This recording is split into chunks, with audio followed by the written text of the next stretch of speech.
Mr. Josh VanVranken, lifelong best friend, in here visiting from, tell me where we're visiting from. Outside of Charlotte, North Carolina, Marvin, North Carolina is where I'm from. Marvin, North Carolina. Yes, okay. sir. So how far away are we from Charlotte? About a mile and a half over the border. Okay. And are we a Panthers fan? When Cam Newton and Steve Smith were on the team, Oh, absolutely. yeah, when Cam Newton was there. Tough to get behind Bryce Young currently. Oh, but, really? you know, Is he not doing it for you? He's all right. Their new receiver seems to be. Who's their good. new guy? Rookie guy? Rookie. Hard to say his name. That's not Leggett, McMillan. right? There's a Leggett? No, McMillan. McMillan. Okay. Yeah. Yep. How's your bets going today so far? Well, if the Mets can pull through, and What is it, 0-0 right now? I think we just saw. Need Okay. cover. Need Lindor to get a couple hits. And, Okay. Yeah, we're looking good. This is what you call a parlay. You gave me a whole education on it. That's right. So the parlay, but in North Carolina you can do it. Texas, it's a no-go. Texas, you're not allowed. Not approved. Unless you have a VPN. All right, what else are we rooting for tonight on your parlay? So we got wasn't there a Scherzer? No, so I threw in, because the Mets are in a wild card race. Okay. I put the Dodgers to cover over the Diamondbacks. Okay. And I need Pittsburgh to win over the Reds. And if that happens, it's a win-win. We win both the bet and we win a game. So if I ask you, let's go a little bit back in time. If I say like 1988 Reds, yeah. who are you thinking of? Does anybody come to mind? Sabo comes to mind. Oh, Chris Sabo. And when we say Chris Sabo, what's the big thing that comes to mind with Chris Sabo? Oh, it's the Rex Specs. It's the Rex Specs. You remember the Rex Specs? That's right. Yeah, Chris Sabo was the best. I have never had them. I never wore them, but the Rex Specs. You know, dude, we lived through so much everything was kind of like very the same, 50s, 60s, 70s, even early 80s. Jordan started the league with short shorts and normal sneakers. I mean, it wasn't until like year 2 that he got the Jordans. Since, the 80s, remember what was Ricky Henderson famous for? Well, the Mizuno batting gloves. Yes, the bright green, the Mizuno batting gloves for Ricky Henderson. Those were famous. Do you remember we had a baseball bat? Remember there was a very specific material baseball bat? I do, and I don't know anyone that had this bat. Mark Infante had one. Well, only the rich kids had it. Mark might have had some money. There was a ceramic bat. There was a ceramic bat. And I couldn't afford it. Nope. I don't think you could afford it. No, I did not. And I think it was horrible. No. I think the ceramic bat was pretty bad. Yep. Interesting enough, if you go, there's my son watches it. It's a Baseball Bat Bros, and he actually tests it out. Baseball Bat Bros, like a YouTube channel. He's actually legit, good guy. Tests Okay. out all bats. He tests out the Easton ceramic bat from back in the day, and absolutely hates it. Oh, well, because I think the whole thing was like if you ever played in the cold weather, whenever you hit the ball, your hands stung. And the Easton bat, the ceramic bat, did that every time. Could be the middle of summer, could be August, could be everything. Yeah, the Easton bat was pretty horrible. So how you like it in North Carolina? Well, North Carolina's home. Been there since 2004. Okay. Don't know any different at this point. So. What are you doing? Tell me a little bit about the family. Wife, Deidre, as you know. Yep. And then 2 kids. Got Brooke, age 13. All right. Drew, age 10. Drew, age 10. Yeah, I don't remember. If you ask me my kid's age, my answer is very similar. It changes every year. As soon as I remember it, then it changes, and then I remember it again, and it changes again. So. Well, our life revolves around their sports. So Okay, so let's talk a little bit about that. So, here in Texas, we are, travel teams, travel baseball, travel soccer, football is huge. Weatherford's always struggle. We're trying, we're doing our best. Alito's right down the road, kicking it. State champions, I think they're at like 7, 8, 9 maybe state championships since 2000. This is not going back to the 50s. It's like fairly recent. Mm-hmm. And so how's the sport life? You and I are from New York, but North Carolina, how they compare? Well, Texas sets the bar for football, obviously. Mm-hmm. No one's going to touch Texas when it comes to football. You guys are known for that. Yeah. So it is what we can't get there yet. Yep. North Carolina's a basketball town. It's basketball. UNC. Okay. All basketball. Football's coming around. Okay. We got Panthers, which are, we talked about them earlier. They're okay, but it's college sports in the Carolinas. If it's not Carolina, it's Clemson. If it's not Clemson, it's USC. Oh, is Clemson in Carolina? And South Carolina. Yeah. Oh, really? Yeah. So there's Clemson. Guess I never knew where Clemson was. I don't know if they were somewhere closer to the Gulf, is what Alabama or something. Clemson's in the Carolinas? Clemson's about an hour and a half to 2 hours from Charlotte, outside of Greenville, North Carolina. Okay. Or Greenville, South Carolina, I'm sorry. And then USC, the other USC, which growing up I thought USC was the University of... It's the Trojans. It's the Trojans. Victory, right? Yeah. Now USC down as the Gamecocks by us. So it's geez. back in the Steve Spurrier days when he was coaching. You're making me think, when you say Gamecocks, you're making me think... You know what I'm thinking of? What am I thinking of? What am I thinking of? Right here, The right? bar hat. The bar hat. Do you remember the bar hat? This is the Bar hat. 1980s, maybe 90s. There was the bar hat. And yes, there was a Notre Dame bar hat. But then there was also the Cox bar hat. But it was the Gamecocks. And I think there was even for the Titans, there might have been like a shorter abbreviation. What else was there? The bar hats had a ton. The bar hats were it back in the day. I lost my bar hat. I had a Notre Dame bar hat, and I was at the Great Escape, now Six Flags, Glens Falls, and I was on the Steamin' Demon, and I lost my bar hat upside down on the Steamin' Demon. Never got it back. It was a Notre Dame bar hat. Classic. White. Did you ever lose anything on a with the roller letters. coaster? Did you ever lose anything on a roller coaster? I think I lost a pair of sunglasses once or twice on a roller coaster, if I'm not mistaken. I think you lost a pair of sunglasses on a roller coaster. Yes, absolutely. Yep, that was in Darien Lake, Six Flags. Yeah. All right, awesome. So what do you think of Texas so far? How are you liking it? This is your second visit, right, in the last year or two? Second visit to Texas. So far, so good. I like it. I have to go to Austin tomorrow for work and for golf, and went down there last year as well. Nice, not too far. Nice drive. Yeah. But Texas is cool. It's so wide open. It's Totally wide open. There's there's a lot of space here. It's a lot of space, a lot of trucks, not a lot of Teslas. Not a lot of Teslas, but that's funny you say that because Elon just opened his Tesla factory outside of Austin. Okay. So this is coming. I mean, this is where he moved out of California maybe a year and a half ago, and he's building the robots.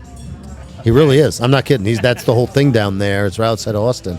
Is he's building the Tesla bot, and he's putting out about I think it's like 30,000 a month. It's insane. Wow. Yeah, I don't want to go down the conspiracy road, but he's putting out a ton of those and the Teslas, and they're all out of Texas now. Yeah, But you're right, the trucks are crazy.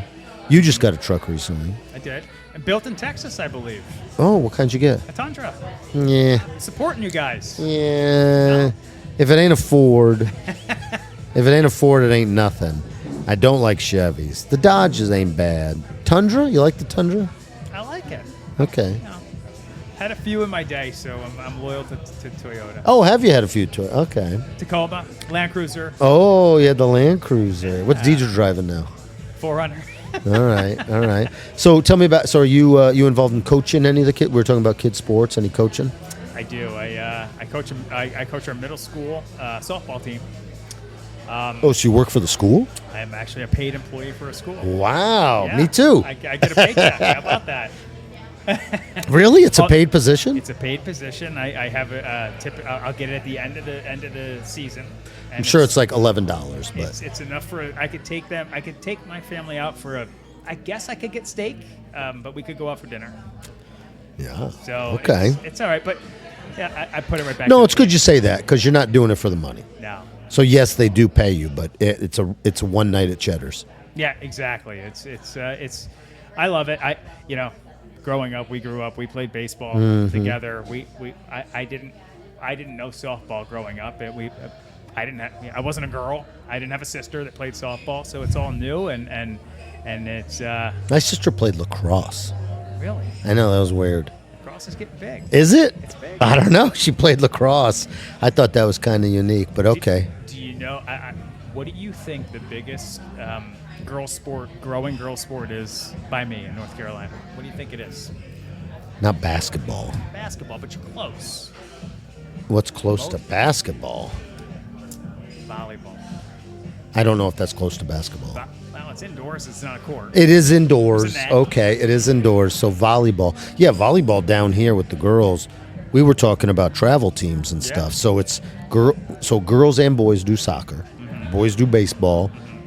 We do have some softball. It's maybe not as big as, and then it's the volleyball. Yeah. The volleyball is huge as far as the travel and the money and the parent. Yeah. In a way, I kind of like it. It's indoors. There's no rainouts. You know, you're always going to be. You know, you're going to play. You don't have to deal with weather. But unfortunately, my daughter's too short to play. Who's the new volleyball. Bud Light spokesman? What's his name? Do you remember his name? The Bud Light guy. He's a comedian. Shane Gillis. Oh yeah. Have you ever seen his skit about volleyball and the shorts that they wear? No, I haven't. So I'll make this as clean because I'm not getting in trouble for this. But Shane Gillis brought up a very good point. He's like, he goes and watches his niece's volleyball, and he's like, this is a little inappropriate. Why are you wearing those shorts? And she goes, well, we need them. We need them to move, and we need them to be quick. And he's like, I don't know if I approve of this. And she's like, no, we need them. And he goes, I don't know if you do, because you know what? I just pulled up on YouTube the volleyball for the Special Olympics. They're not wearing them. So I don't know if you need them. Now, this is not my skit, it's his. But to me, that made all of a sudden, that made perfect sense. I was like, yeah, I don't know if you need them. I don't know if you need them. But that is the one weird thing about volleyball. The uniform is a little, it's a little risque. It is. I'm a father of 3 girls. Yeah. I wish the shorts were a little baggier. Yeah. well, at least it's not beach volleyball. Amen. At least it's not. That's a good point. You got to kind of take the good with the bad. At least it's not beach volleyball. That's right. That's right. Oh well. How's the fantasy football team doing this year? I think as of currently, there's 2 guys in the league that are 3-0. Well, I'm 3-0. I'm 3-0. Oh, is it you and I? Or is it you and I that are 3-0? All right. I have a question for you. Did you get draft night? We have draft night. Yeah, yeah. We get an email maybe about an hour after the draft ends. What did yours? Do you remember? I think I got a D minus. What'd you get? I think I got the same. Predicted to finish 12th. Yeah, I was 12 predicted. out of 12? I was like 10th out of 12th is what I was predicted to do. I'm 3-0, but here's my strategy every year. And That's for anybody, that's AI for you. That is AI for you. My strategy is always the same, and I'll give it up if nobody's going to copy it. I always do the exact same thing. I pick the best available running back round 1, and then I pick the top quarterback round 2. Now I've had Josh Allen 5 straight years. This year, I made what I hope is a good decision. I feel bad. I love Josh. I'm a huge Bills. I'm a Giants fan, but man, the Bills are my second love. My wife's from Buffalo. I went with Lamar Jackson, who was almost the rival of Josh Allen and the Bills. So I feel bad, but I went the best available running back, who was Derrick Henry, and then Lamar Jackson. So I got the Ravens 1 and 2. I'm 3-0. These guys are killing it. I don't know what everyone's doing. Everyone thinks too much about this. They're like, no, I was like, who scored the most last year? Oh, well, it was Josh Allen and then Jalen Hurts and then Lamar Jackson and Derrick Henry. Okay, well, I will take them. No. You need to take the Colts running back because he's an all-purpose back. And, you got to go with him. It's like, wait, how does this game scored? Oh, it's scored on points. I'm not a mathematician, but I will take the highest scoring guys. I don't understand. I would take 2 quarterbacks if they let me. Nobody takes quarterbacks. Because you can get a good quarterback in the 5th round. I don't know if you can. You mean I don't even know who you mean. Who's the Cardinals one? Kyler Murray. You mean Kyler Murray? Okay, you're 0-3. Well, so good luck with that. I'll tell you what though, Daniel Jones. You watching that guy? He's 3-0. Speaking of 3-0, new place. so I'm a huge Giants fan, and I'll tell you, we lose. Saquon Barkley's not really killing it. He's not killing it. We let him go. Possibly the greatest season a running back's ever had, because not only did he rush for 2,000 yards, but he did something. I think there's 5 of them. No 2,000-yard back has ever won the Super Bowl. He won the Super Bowl that year. It is the greatest single season a running back's ever had as soon as he leaves the Giants. Daniel Jones was our starting quarterback last year. Daniel Jones, nobody talks about this enough. In like week 5, we were like 1-4. It was so bad. Our coach puts him as safety on the defense practice squad to play against for one practice. And Daniel Jones, like a trooper, did it. People need to talk about this more. This needs to be on all the new. Brian Daboll put him as safety. Daniel Jones goes back into the locker room. He changes and he asks for a trade. And they trade him. The Minnesota Vikings, he's a backup for the rest of the year. But the disrespect to put him on, they're like, yeah, you're not our starter anymore. We want you to play on the practice squad as a safety. That's a true story, and they did that. And this guy goes to Minnesota. I hated him. I hate Daniel Jones. But now I'm watching him. He's 3-0. He has like 3 NFL records in the first 3 weeks because of different things he's done. The first quarterback to run for 2 and throw for 2, and then the first quarterback to have no interceptions but 700 yards. He has like 3 different NFL records in the first 3 weeks. It's like we had Saquon. We had Daniel. We had Malik Neighbor. I'm so disappointed. I'm so upset. Well, Carolina sent you a good one. Burns on your end. He's our number 1 defender. Number 1 guy. He's a good guy.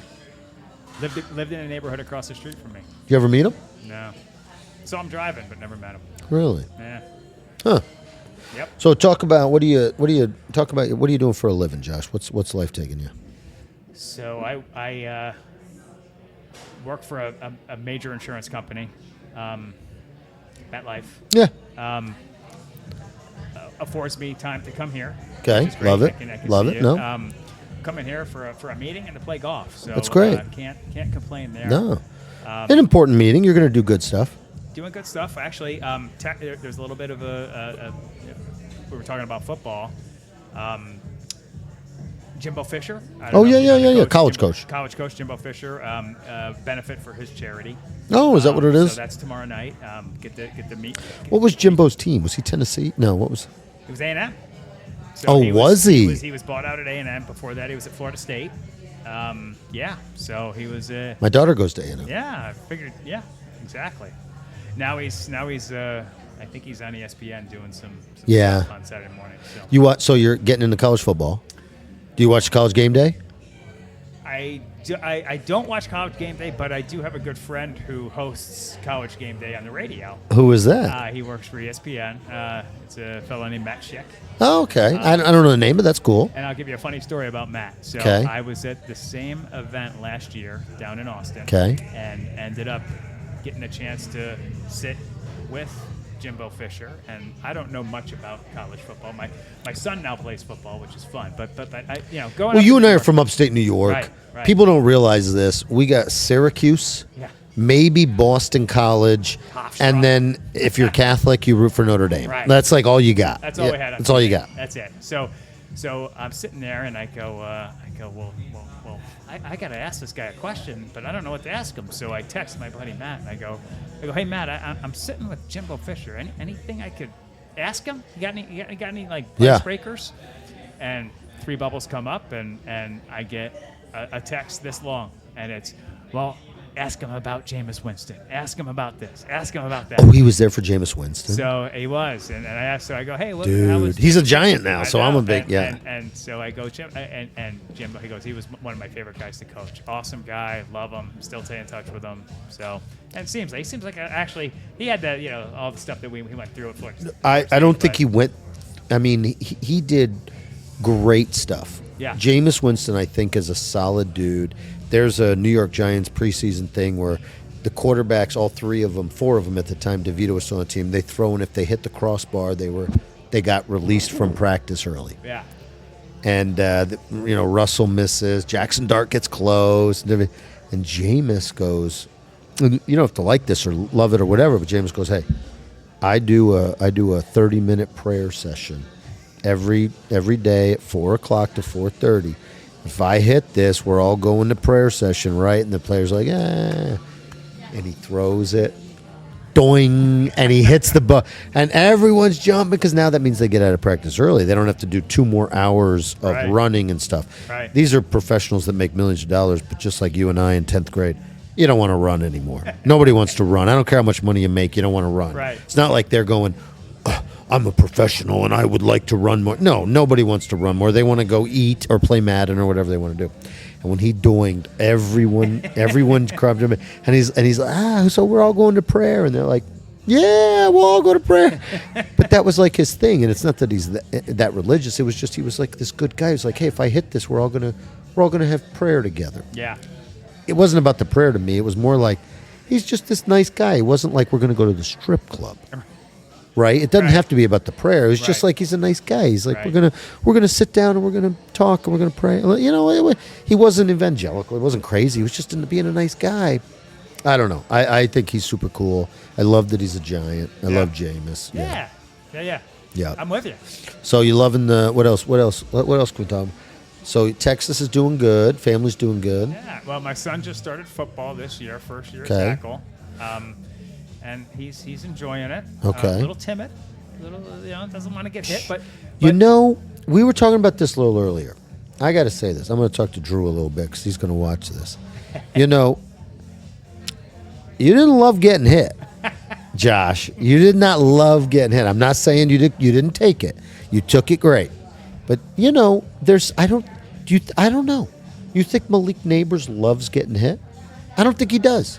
I think the wide receiver on the outside, I think they're on the outside because they're fast, they're skilled, they're quick. I think the guys playing in the trenches, they're like, bring it on. I don't think the guys on the outside want to get hit. I agree. I think Jamar Chase is like, please don't touch me.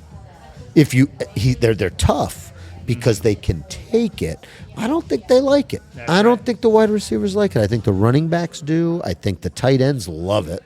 The linemen live for it. Quarterbacks don't like it. No. Kickers don't know what to do with it. But I think the wide receivers are like, yeah, I'll do it, and I'll do it. I will reluctantly take a hit. That's right. And that's the thing. Like, so it's true. Like, you know, reluctantly, I will take a hit, and you can't shy away from it. You got to go and take your bruises. But it's okay if you don't like it. Right. I got a pretty face. I don't ever want to get hit.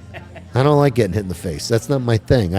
You know, what was Brad Pitt's movie, The Fight Club? Fight Club, yeah. I remember watching that and being like, oh, my God, this is the worst thing. I would never do this. I don't want to get hit by another man. I think I lived most of my life to avoid getting hit by another man. Right.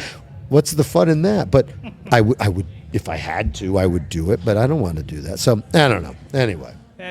How's he doing otherwise? How's the games going? Good. How many games in are we? We are 4 games in. I think we're 1-3. I have a so the league that he's in. Here's a funny story about the league. So we're playing a Charlotte league. Okay. And the league that he plays in 2 years ago, Greg Olson. You know Greg Olson? Oh, Carolina Saints. Carolina, then the Saints. Where I don't know where else he played. Chicago. Yes, Chicago. So Greg Olson has a son that's a year older than maybe 2 years older. But Carolina too, right? He did Carolina. That was a big in Carolina. Maybe that was his biggest. Yep. Yeah, okay. So he decided to start to coach his son's football team. Okay. And he needed some other coaches. So who did he ask to coach with him? Well, it's Greg Olson. He needed a defensive guy, so he got Luke Kuechly. Oh, jeez. So then he needed. I need a wide receivers coach. Steve Smith Jr., are you available? Close. I think he got Jonathan. Jake Delhomme, are you available as a quarterbacks coach? I think he got Jonathan Stewart. So Jonathan Stewart. Oh, the running back? The running back, right? So then these 3 guys are coaching 10-year-olds in Pop Warner. How cool would that have been, though, as a kid on the team, right? Or just to meet them. Yeah. I would let my kid take a loss to be like, hey, get the heck out of the way. Hey, sir, great game. Can I get a selfie? So it's a funny, there's a funny YouTube clip of it, and I think his team qualified to play in the Pop Warner State Championship, whatever it was. It was at Bank of America Stadium, which is where the Panthers play. Oh, yeah. And Greg Olson's got his team there. I think his dad helped him too, but he's got his team there. He's talking, and he's played there, and he goes, guys, I got one word of advice for you. You're going to be running on this field. There's going to be a lot of people there, and it was during a game, so it was like at halftime of a Panthers game. And he's like, the only thing I'm trying to tell you is don't look at the lights. He goes, you look at the lights, you're going to see a big white spot in your eyes for the next 30 seconds. It's not bad advice. It's good advice. Yeah. So that's good advice. It was good advice. So all right. I don't know how they did. But. No. All right. So we're finishing up. We got about 4 or 5 minutes, Josh. Yeah. Let's go through this. So being a husband, being a dad, what's the best part? What do you enjoy the most? Well, I think right now, just my kids are 13 and 10, and every weekend we have got something going on as a family. So it's if my daughter's got a softball tournament somewhere, typically we're there. But my son's got a football tournament or a baseball tournament, we're all there. We're all there as a family, and it's fun. It's fun. And when we're not, when we have a weekend off, we kind of look at each other and we go, what are we gonna do today? That's when I drink beer. So we try to figure out, hey, a day off, what is weird? What do we want to do? So we try to find something that we can all do, as a family that doesn't involve that kind of stuff. But to go out, have fun, and just find. I love it. Yeah. So talk to me now. So your mom and dad were great people, Debbie and Larry. I loved them. Yeah. Give me. If I were to say, best memory, Debbie. Give me the best memory. What's the first thing that comes to your head? And I mean this. What's the first thing that comes to your head? Best memory, Debbie. So my memory of my best memory of my mom, and this is no joke. She taught me how to drive. Oh. So outside of embarrassing me my whole life growing up and working, me going to the school where she worked. Yeah. Greenfield. Yep. But she taught me how to drive, and I learned on a manual transmission. Oh, so, mom, don't you feel so superior to other people? I do. I know how to drive a Standard, and not only do I know how to drive a Standard, I could drive it exceptionally well. I can actually drive around people in a Standard. Absolutely. I can be on San Francisco, and I'd be like, no, you guys are good. You can back up because I can get out of here. I am very good on a Standard. Absolutely.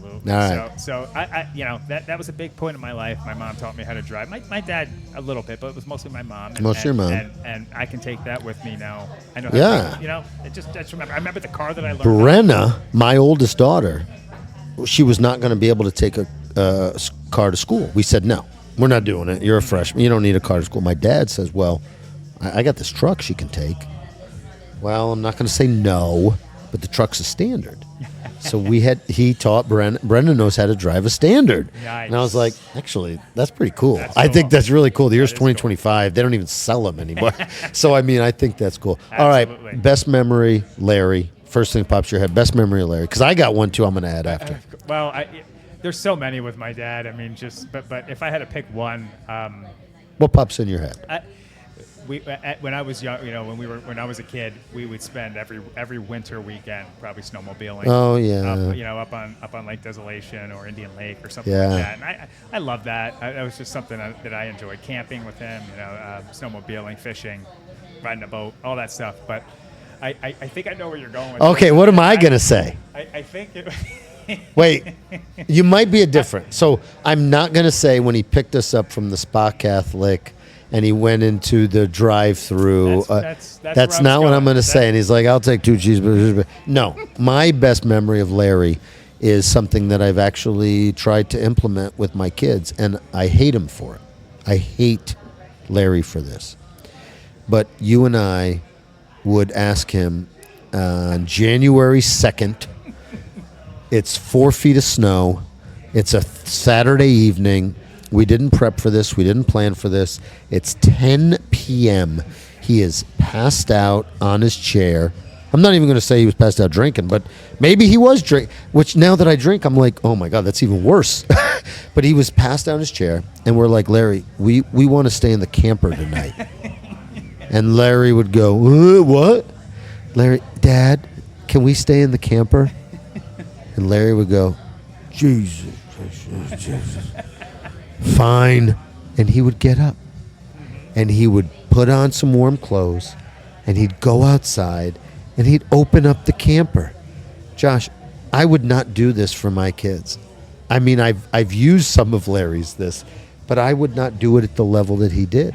And that's my greatest memory. And you know why we were going out why we would ask him to go out in the camper? Why is that? What were we going to do out there?